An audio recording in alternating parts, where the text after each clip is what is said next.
موسیٰ علیہ السلام کا نام موسیٰ کس نے رکھا؟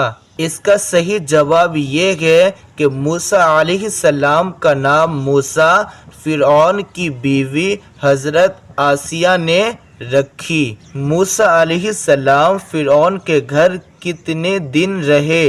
اس کا صحیح جواب یہ ہے کہ مفسرین نے کہا کہ آپ یعنی موسیٰ علیہ السلام فرعون کے گھر پہ 30 سال رہے۔ حضرت موسیٰ علیہ السلام کی عمر شریف کتنی ہوئی؟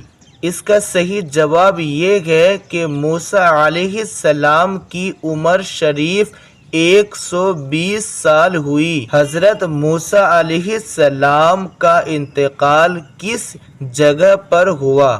اس کا صحیح جواب یہ ہے کہ موسیٰ علیہ السلام کا انتقال جس مقام پر ہوا اس مقام کا نام ہے طیہ۔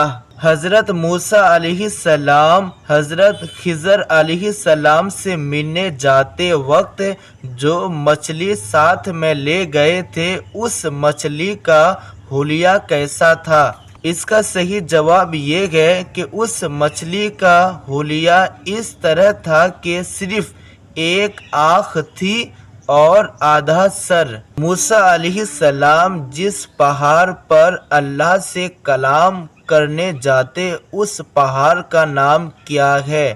اس کا صحیح جواب یہ ہے کہ موسیٰ علیہ السلام جس پہاڑ پر کلام کرنے کے لیے جاتے اس پہاڑ کا نام سینا پہاڑ ہے، جس کو کوہ طور یا پھر کوہ سینا کہا جاتا ہے۔ حضرت موسیٰ علیہ السلام کس ماہ کس تاریخ میں تجلی الہی سے مشرف ہوئے تھے؟ اس کا صحیح جواب یہ ہے کہ جس تاریخ میں حضرت موسیٰ علیہ السلام تجلی الہی سے مشرف ہوئے وہ 9 ذی الحجہ یوم عرفہ کو تجلی الہی سے مشرف ہوئے تھے۔